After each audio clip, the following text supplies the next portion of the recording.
ছোট ভাই মানিকগঞ্জ স্বেচ্ছাসেবক দলের যুগ্ম আহ্বায়ক মিলন, নবগ্রাম ইউনিয়ন যুবদলের সাংস্কৃতিক বিষয়ক সম্পাদক মহিউদ্দিন লাভলু ভাই, সদর উপজেলা যুবদলের অন্যতম যুগ্ম আহ্বায়ক সিরাজুল ইসলাম সেন্টু,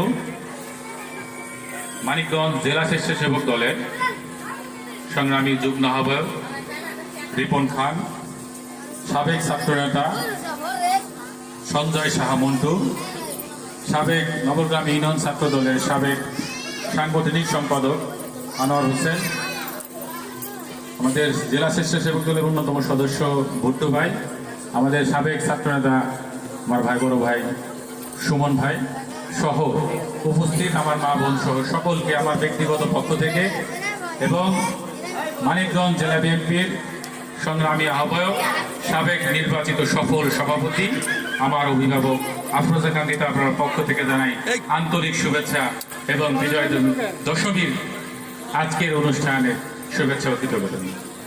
আমি বক্তব্য দীর্ঘ করবো না, দু একটি কথা বলে শেষ করবো। আসলে আপনাদের আজকে হচ্ছে বিজয় দশমী, আর অল্প কিছুক্ষণ সময় আপনারা আছে, আপনারা মজা করবেন, আমরাও সেই মজাটা দেখব। তো আপনাদের এই মজা দেখার এবার আমার সৌভাগ্য হয়েছে। মানিকগঞ্জ জেলার 65টা ইউনিয়নে হয়তো বা আমি কমপক্ষে একটি করে পূজা মণ্ডপ দেখেছি।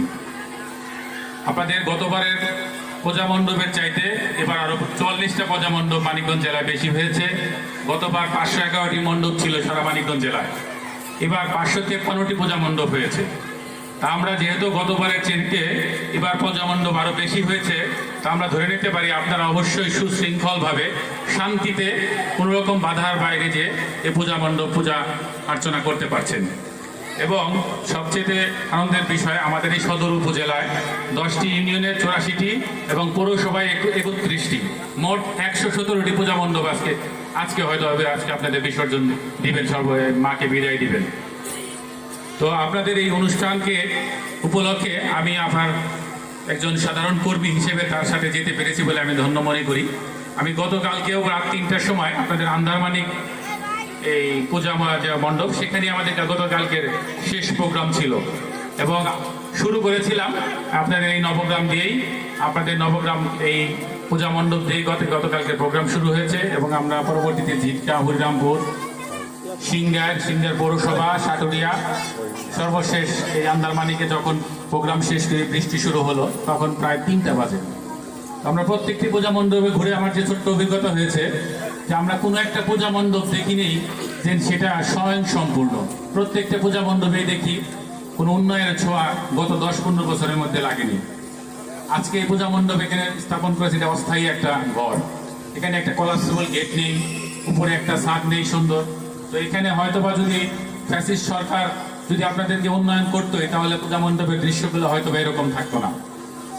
তো আপা আমাদেরকে আশ্বস্ত করেছেন যদি আপনারা আপার হাতকে শক্তিশালী করেন, আগামী জাতীয় নির্বাচনে ফেব্রুয়ারি মাসে যদি ধানের শীষে ভোট দিয়ে আফরোজা খানম রিতা আপাকে জয়যুক্ত করেন, আপা এই পূজা মণ্ডপগুলোর উপর বিশেষ নজর রাখবেন, তিনি আমাদেরকে বলেছেন। এবং আরেকটা সমস্যা আমি দেখেছি মানিকগঞ্জ জেলার বেশিরভাগ অঞ্চলে দেখেছি আমি গত 4-5-6 দিনে, আপনাদেরকে মারা যাওয়ার পরে আমাদের যেমন কবরস্থান থাকে, প্রতি গ্রামে গ্রামে কবরস্থান আছে, কিন্তু আপনাদের শেষকৃত অনুষ্ঠান করার জন্য শ্মশান ঘাট বলে এটা মনে হয়, এটা একেবারে খুবই একদম নগণ্য সংখ্যাটা, যেখানে বেশিরভাগ অঞ্চলে দেখেছি নাই, আমাদের অঞ্চলেও হয়তো বা খুব বেশি আমার চোখে পড়ে না। তো এই বিষয়টাও আপনারা নজরে এনেছেন এবং আপা যদি সম্মানিত হন আপনাদের সহযোগিতা এই বিষয়টাও সমাধান করবে বলে আমি চেষ্টা করবো নবগ্রাম এরকম একটা আপার মাধ্যমে আপার কাছে অনুরোধ করব এবং আপার কাছে চাবো। আমি আমার বিশ্বাস করি আপা আপনাদের এই চাহিদাটা পূরণ করবে। এবং আরেকটা আনন্দের বিষয় হচ্ছে গত 5ই আগস্টের পর, সরকার পতনের পর, এই ফ্যাসিস্ট আওয়ামী লীগ পালিয়ে যাওয়ার পরে আপা আপনাদের ধর্মীয় বিষয়গুলি অক্লান্ত পরিশ্রম করছেন এবং এর ধারাবাহিকতায় আপনারা আনন্দিত হবেন। প্রত্যেকটি জেলায় আমাদের একটা মডেল এই মন্দির, আমাদের যে মসজিদ থাকে মডেল, আমাদের জেলায় প্রত্যেক জেলায় একটা করে মডেল মসজিদ রয়েছে এবং আপনাদের এই মানিকগঞ্জে একটি মডেল মন্দির করার জন্য 10 কোটি টাকার একটা হয়েছে, হয়তো বা অল্প কিছু দিনের মধ্যে এটা কার্যক্রম শুরু হবে এবং প্রত্যেকটি উপজেলায় একটি করে কেন্দ্রীয় মন্দির স্থাপন করবে। এবং আপনাদের কথা বলেছি, উনি যদি এই এলাকার এমপি হন, মন্ত্রী হন, তখন ওনার ইচ্ছা যে প্রত্যেক ইউনিয়নে যদি একটা করে করতে পারি, তাহলে হয়তো এই কাজটা আপনাদের ধর্মীয় কাজগুলো সম্পাদন করা খুব সহজ হবে। তো যাই হোক, আপনাদের সময় অনেক নষ্ট করে ফেললাম। তো আপনাদের পাশে আমরা আছি এবং পাশে থাকবো।